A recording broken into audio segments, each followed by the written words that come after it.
Mbote lisusu bandeko balandi to comme wapi ndenge to mesina ko kuta na biso na bino ko sola masolo ba yimboka masolo ya malamu masolo ya ba congolais mbote lisusu na bandimi ngana benga de bandimi nyoso o balinga ko landa penge Fofana Didier Kikou et puis patron et visionnaire ya chaîne na biso ndeko Eliezer Tambwe poche charmant mwana mokolo lopango o biso za ba disciple to ko landa bongo vision ya mona somi ekolo Congo ndeko atelemaka pona kolobola Kabila iyo ngai na ndimi na za sima peuple congolais yo atako ko boma oko distrait oko kanga biso ngai ndeko Eliezer Tambwe poche charmant na kolobola ce peuple congolais o ba misusu ba yeko konte na vision pona misolo mbongo ba ko ba partout pona kolobola peuple congolais so le congolais c'est que na sima intérêt ali yeso so la Congo na sima mbongo ezali mais biso ozwaka chance ya kotika basi na bana biso to landa ndeko Eliezer na pasi na bisengo to zaka nango dossier moko lelo ko na plateau na biso to comme wapi bandeko balandi bolanda dossier ya lelo parce que ndeko moko na plateau na nga lelo oyo to bandaka ko yambaye nga zaka réalisateur superviseur ya be mission à l'époque RLTV, Radio Lisanga, télévision de Tiste Mémoire, où ils ont dirigé par moi dans Mboka, Roger Lumbala. Toyambara Ndeko Bomolo. Ndeko Bomolo, Zalina Lazali Ndeko Oyo. Société Moko Awa na 14e miri, il y a des relations indiennes. Azora accident de travail, le Boko Katanaka. Aza père de 9 enfants. Bon, l'analyse on a beaucoup, père de 9 enfants. À l'époque, 2006, 2007, 2008, Solution Jouamate, Ndeko Basile, Akei, Ndeko Eliezer, DG, il y a RLTV. Est-ce que vous comprenez? Mikoloa, n'a pas besoin de comprendre. Ndeko Bomola, zo continue Koya. Bandeko Nangai, ministre de la Justice, Luzolo Bambi, ministre de la Justice, Maman Mumba. Au contraire, la Kanangai, Tenero Koufa, le Boko Katanangai, RC de travail, Bandeko Négligent. Nous souffrir suite, il y a complicité des Congolais, des avocats, des soldats, des policiers, des douaniers. Il y a Mbongo, il y a le Boko Nangai. Nous avons Koufa, nous avons perdu 9 enfants, nous avons Moussalate, nous avons déclaré comme handicapé physique. Moi, nous avons Moussale Zate, nous avons laissé Saban Ndengenin. Nous avons le propriétaire à Chine comme Wapi. Nous avons bien de Robomolo. Nous avons mis les réseaux sociaux, les réseaux sociaux, les réseaux sociaux. Mais le monde comprend que le pouvoir, le peuple d'abord, état de droit. Ni nié ko le kanambo na biso Congo. État de droit yango. Ils ont comme un slogan, ils ont un programme. Te ba nos arena ba micro na biso tozo ba état de droit ezala na ngote. Bola na boke binyo sunde ko bomolo azongi sur la plateau na biso to comme wapi. Alobi ndeko Eliezer na ye pa na yo. Na yesu ko zonga. Ozaki travailleur, directeur DG, le propriétaire de la chaîne de comme télévision. Tala makambo comme la rangai. Tala ba niveau, ba étape, ba ngomba, ba difficulté na leka. Na eli susu pande ko Didier, et le roi ndeko Didier Kikou, bo benga nga bo kasanga na route na bimaka ngabo ko na za place, na za histoire place na route. Na simi micro ya to comme moi pona la Sabino, pasi souffrance oyo bana Congo, ba Congomani ba komona. Oyo bakende ko voter moi na somi ekolo Congo na se ya Moïse ya Mbula boyo kamakambo e komeli ndeko Bomolo na pouvoir oyo ya Félix Antoine Tshisekedi Tshilombo mbote ndeko Bomolo. Merci papa Didier, par la grâce de Dieu ndomoni tokomi sulelo nde tokutani na yo sulelo vraiment ezali pasi ti omoni ngai na yesu ko se présenter awa koya na chaîne ya ndeko papa na biso Eliezer Tambwe po passer leki lingai likambo yo lelo toloba yango tolanda 11e année ngai tata ya bana boye personnellement naza marié père de 9 enfants na koma kola na église ezali normal pona nini nakatani misapi nakatani na société ya ba indien. Est-ce que ba indien na mboka na bango soki vraiment yo congolais osali bango ndenge osali un indien bongo na kati ya Inde ba otika yo penza bongo tambola na yo za na yo laisser aller na kanisi na ndimite pona nini mboka na biso motema mabebo ti wapi. OK ndeko Bomolo motema mabe boye bandeko bozolanda ndeko akolela pona nini motema mabe boye ti wapi mais quand on pense moi historique moke nini ekomelaka yo loboko na ezaka malamu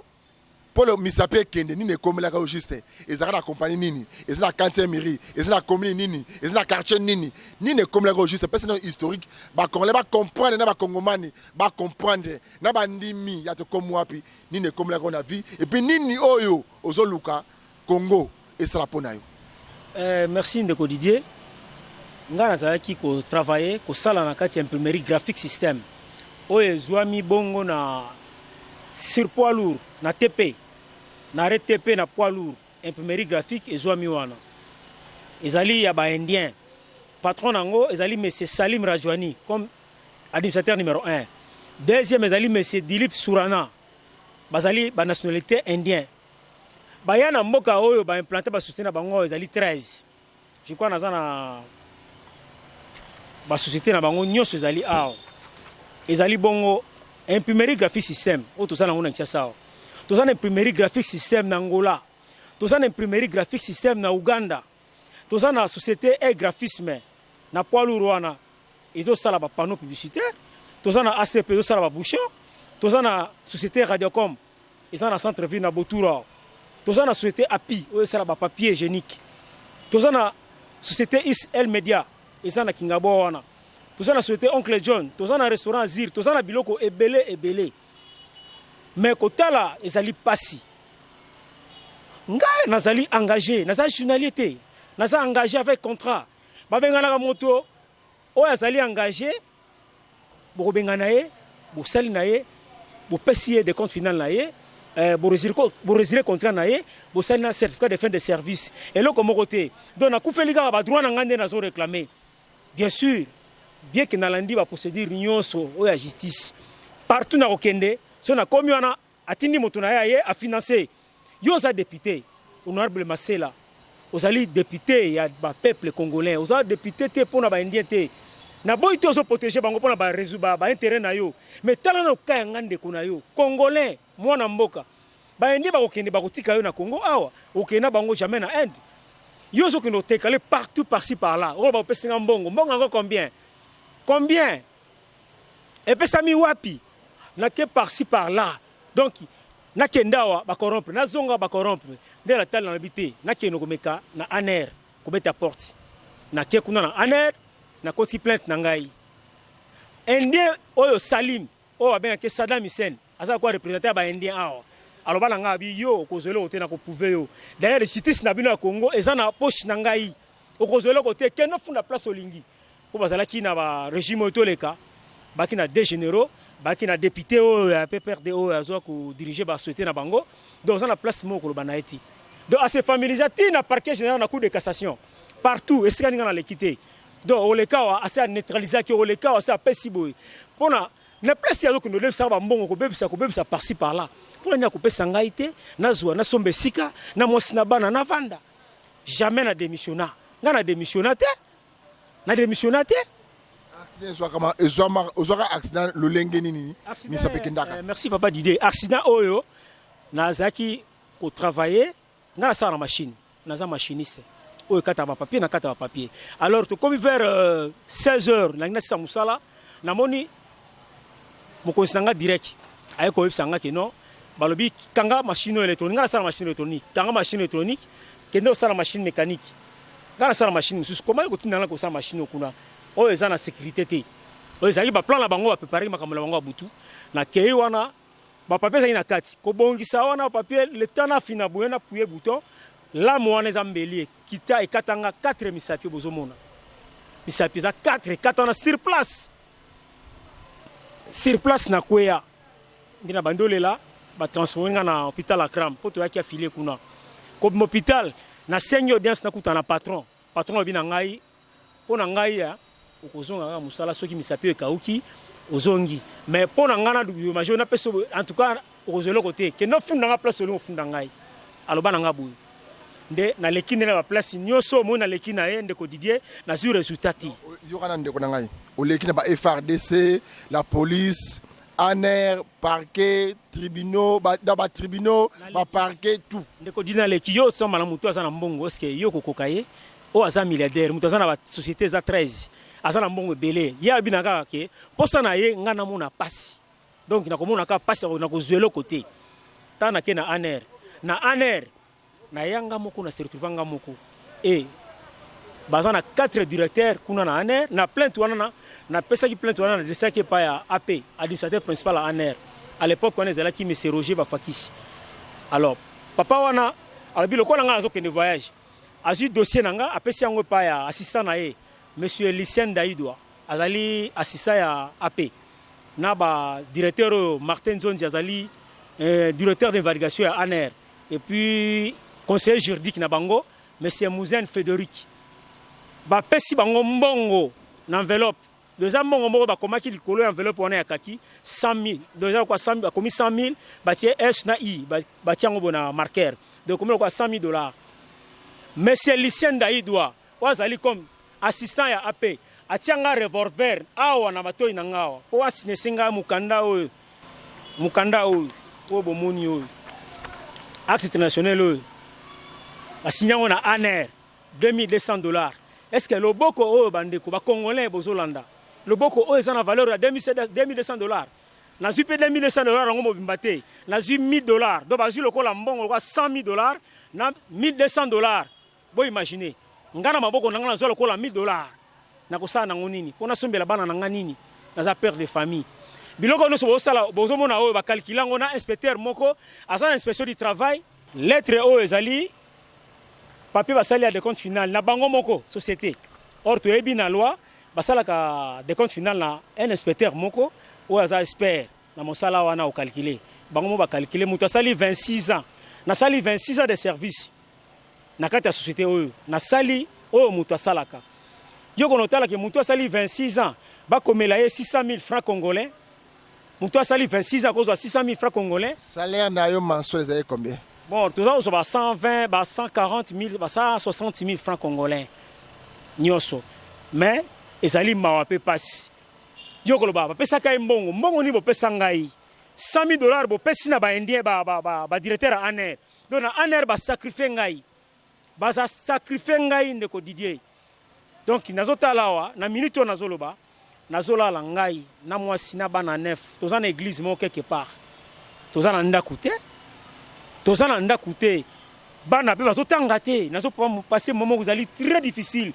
nazo senga na mokonza mboka son excellence monsieur le président de la République avec beaucoup de respect père de la nation oza papa ya bana okota likambo papa olanda likambo d'ailleurs likambo na tuko ke na présidence na présidence o bozo mona o ezali ba invitation ya présidence papa dit na ko tombolango o ezali ba invitation ya présidence o ezali première invitation ya présidence yango muta bengisi ba indien ezali directeur du cabinet chef de l'état yango indien a saboté ayete asa ko saboter même cabinet ya mokonza mboka na biso est-ce que na Inde asa na temps ya ko sala yango comment état de droit ezali wapi lettre ezali à 2000 ezali invitation à 2020 muta bengisi mama Dirkap wazali bongo azaki conseiller juridique ya mokonza mboka a bengisi habiter likambo lokolo umeli na bengio ya po trouver solution nango likambo esila indien ayete atini mo avocat moko mike ba ye wana pona ko ba n'importe quoi to pesa ki mbongo combien ayete deuxième invitation elandi toujours na cabinet mokonza mboka yango respect zalité na mokonzi na biso ya mboka do eza manque de respect d'abord manque de respect ba indien bazo sa na mboka oyo comment directeur du cabinet à chef de l'état akobenga expatrié po atali setali kambo ça les amalamu te aussi sana muto ayate o eza deuxième invitation ya cabinet à chef de l'état na télévision bozolanda botala comment ba indien bazo sakana na mboka oyo eza ba indien te na sengi na mokonza mboka son excellence o appliquer non ba indien oyo bakanga ba indien mibale oyo bazo nyokola ba congolais zali mais c'est Salim Radjouani o aza directeur numéro 1 directeur ya imprimerie graphique numéro 1 ba ben aka Saddam Hussein alobi aza Saddam donc aza na mutu akanga été alobi justice ya Congo eza na poche na ye. Deuxième personnalité kuna ezali monsieur Dilip Surana bato mibale na totanga bandio bazali ba champion ya corruption ba nzambe ya corruption bazo nyokola peuple congolais tala congolais 11 ans ya souffrance na kena présidence awa mokonzi abengisi bango mama abengisi bango ba boy koya première invitation yango a saboté même mokonzi ayete. Deuxième invitation yango ya cabinet chef de l'état nakasi bokomona logo yango ezali awa ezali être kalate ezali être sika. OK ndeko na ngai toko sola masona komona ndenge kolakisa ba invitation okotanga ba kombo awa ndeko zotanga so babengaka Saddam Hussein mais le vrai Saddam Hussein akufa liwani ya pendaison. Mais il faut rappeler que l'histoire ya mboka ya monde et bien que le vrai Saddam Hussein ça la tête so le vrai Saddam Hussein na bazongse na mboka na ye ba diembi kaye na lingala ozotanga kombo mo ya mutu moko na linga kaye mingi na yebiye aza pambeli ya mboka na biso Congo maître Masela kombo na ye na dossier na yo eye kosala nini yo sara na compagnie bendien autant ba personnalité o ba géraka ba compagnie baza mibale mais kombo ya avocat moni na mboka na biso Congo na dossier oyo eye kosala nini ndeko. Merci papa Didier. Ce que n'a cité papa Masela parce que ali conseiller juridique ya société oyo imprimerie graphique système ye azana mois dur do ba indien wana ba yoka kande ye ye aza molobeli ya biso congolais aza molobeli ya peuple congolais molobeli ya biso peuple na presque azo para ba indien wana na boita totala ba intérêt na ye mais atala kananga na sengi nini na lingi nini est-ce que banda yo katanaka loboko tina moya lelo ne mette Masela azaka conseiller juridique tu as comme conseiller juridique tango yo accès salami ya yesima papa Didier ndeko Didier azali conseiller juridique ya société wana depuis kala ezali loté ye mutu azotala ba 13 société ya ba indien oyo en dehors de cela azotala ba compagnie pe ya ba indien mususu baza na kati ya Congo awa mingi nde ezali ba imprimerie ya totala mingi ba imprimerie ya ba indien ezali na kati ya Kinshasa awa. OK bana ba otanga classe na gratuit enseignement to comme ozola la libane ozola na église moko ya place na bana pe classe mobulu. En tout cas nde nazolo ba bana bazotanga na gratuité ya président oyo mokonzi ya mboka atiaki nde bana ba mine bazotanga na gratuité ya mokonzi ya mboka o musu batikali bazotanga te tozo passer kutu nuit na église na ponche ka bonanga mo sina bana na senga kutu boya ko filmer place tozo lala. Deuxième chose nazo senga en dehors de cela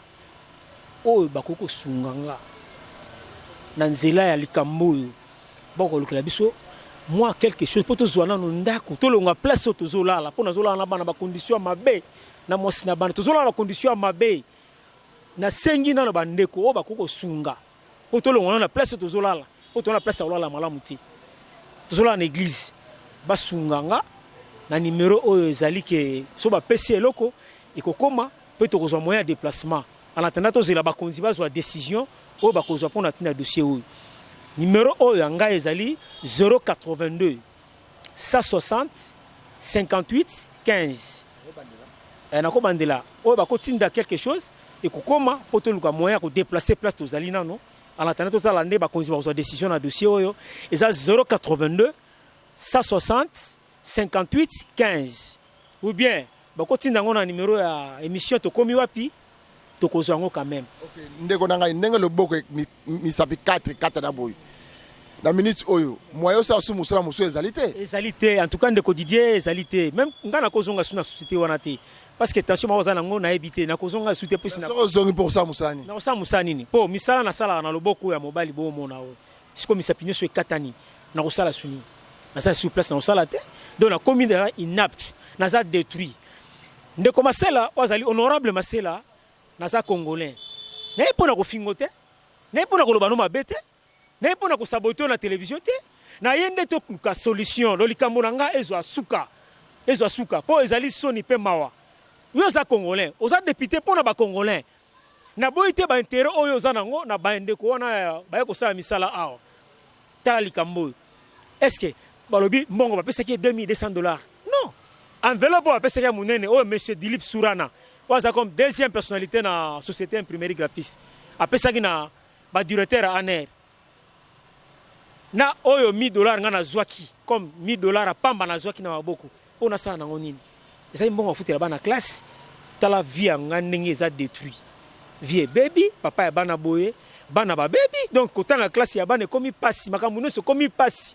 donc bana baolia na pasi kolala na pasi makambo nyonso pasi donc nakomi sandaku naza na ndaku te nakolala na église ezali mawa.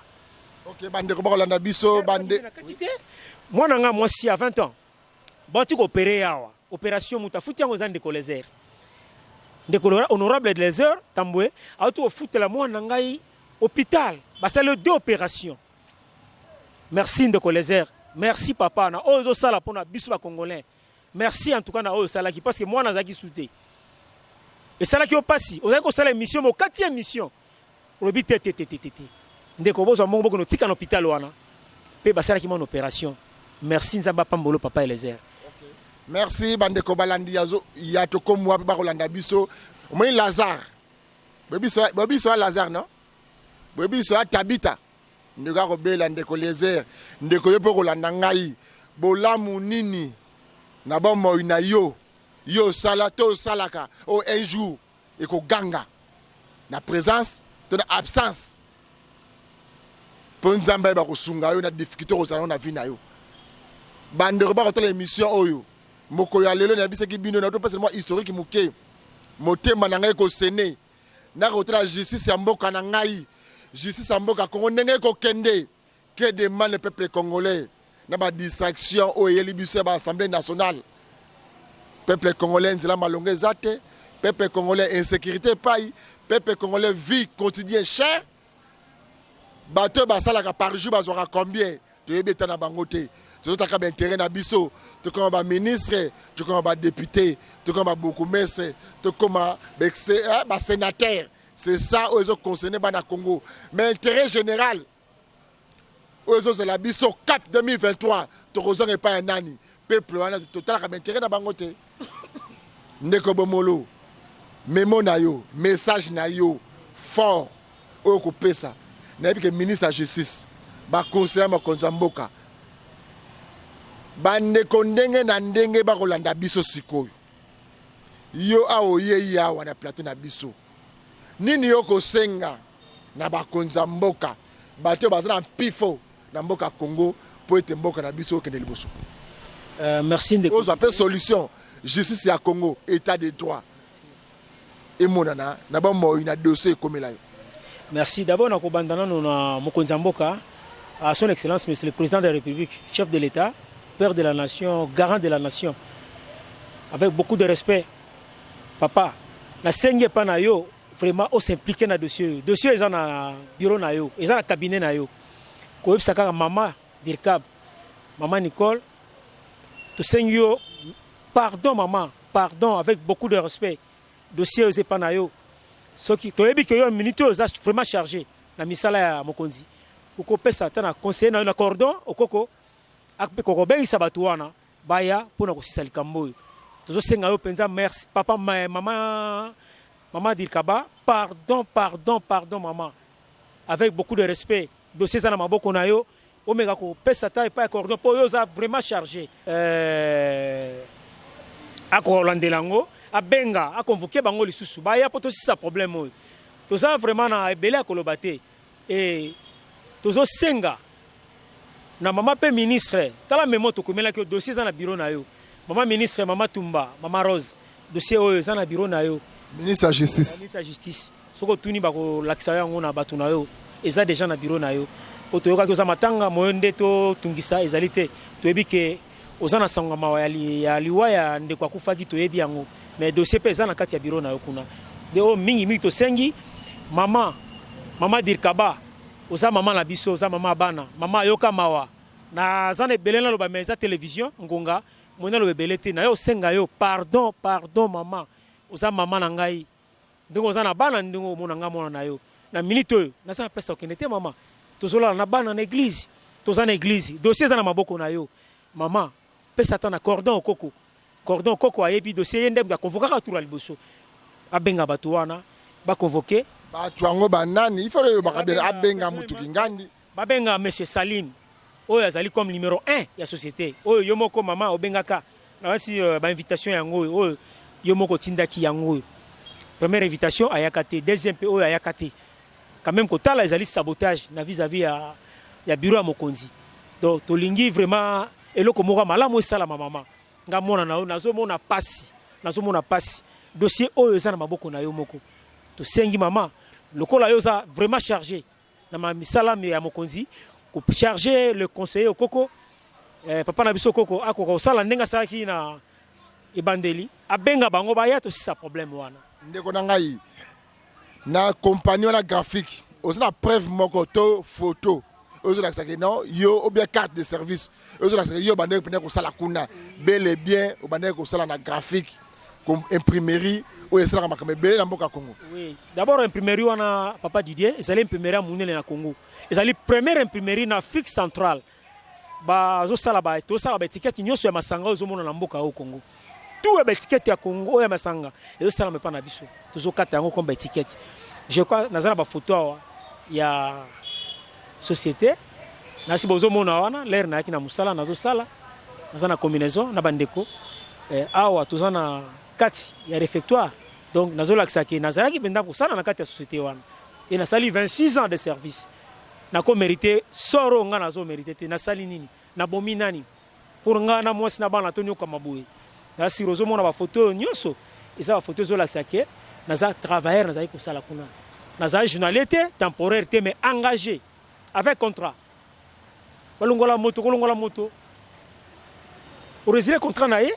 n'habiter la fin de service. Mais ouais, nous c'est salamaki wana. Et ça moyibi me salamaki mais to lingi angote, to lingi to sa makambo sko logiquement, ndenge makambo esele maka. Nde to sengi na mama, ko bandana na mo konza mboka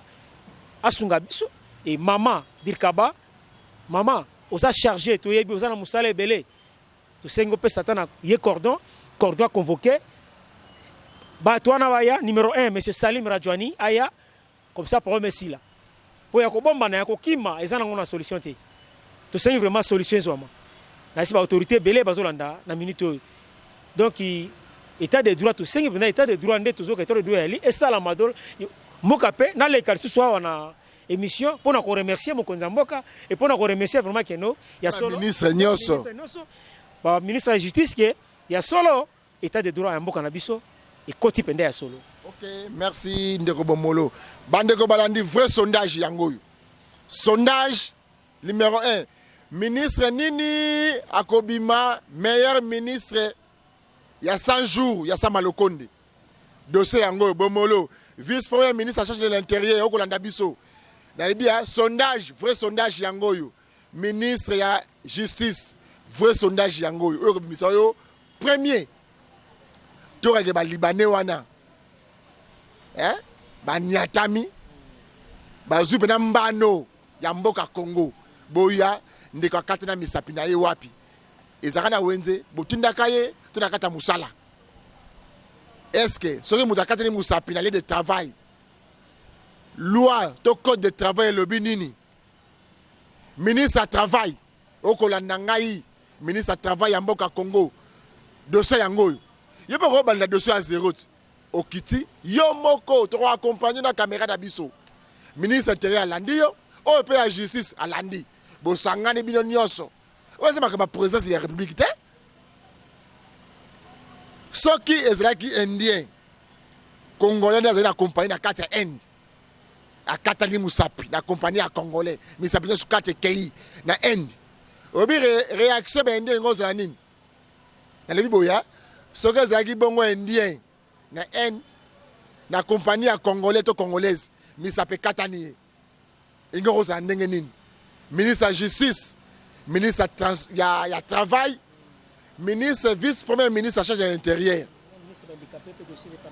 ministre ou à Talibongo, personne vivant avec handicap. Ndeko Bomolo a commis déjà handicapé. À ce téléchargement est commis officiellement. Ministre de Sukate dans Nengaza Bongo a commis handicapé. Moi, ça, c'est les Zate, a déclaré personne vivant avec handicap. Au Kolanda Bisso. D'abord, comment on dirait, c'est 5 ministres de l'Intérieur. Pour nous, deuxième, nous sommes ministre de la Justice, ministre de Travail, ministre de Personnes vivant avec handicap. Makambango yango yoti. Ndeko Bomola lobi soki ndeko les RT pour la intervention et opération à mona naye il y a 20 ans mais la kendaki mais bino boko tala bongo makambo etali sécurité DGM yo kotala makambo etali justice ya kozwa décision finale yo kotala bateau yo personne va faire handicap bande ko ngai yo pe kotala bongo makambo etali ba travailler ya mboka Congo ministre du travail dans le bac na bino na bande l'émission motema na ngai ko séné mokonzi mboka président de la République son excellence Félix Antoine Tshisekedi Tshilombo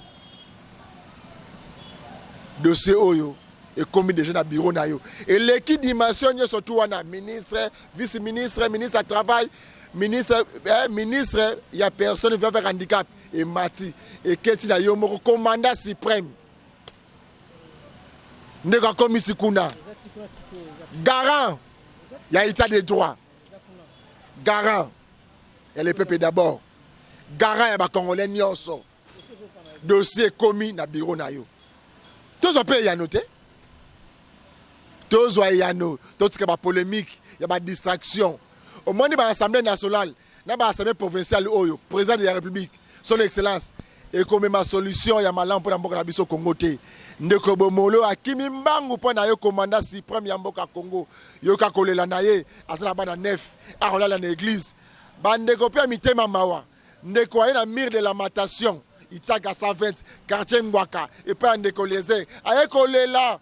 solution nini bomoli ndeko na biso na ko profiter na micro oyo na kolela kaka leki na nga brunette kuna na komne kisenso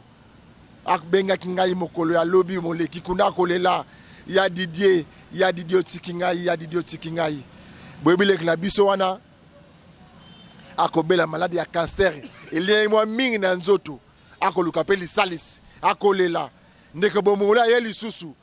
bande kamite mamawa batabita ya mboka na biso Congo boza wapi bosunga soki bosungi te mboka na biso na bino to banda kolela so kolela ba assemblée nationale ba assemblée provinciale ba sénateur ba député ba ministre d'excellence ba kombona nyonso te ba honneur ka ya pamba tozo ka solution de ça bomolo tozo ka kimia solution ni tokozwa na likambo ekweli ba na Congo na oti ko pesa histoire avant 2011 to comme 2011 après 2011 même de ça continuer ndeko le besali 11 ans dossier nini 11 ans dossier sali 11 ans il le solution zo makate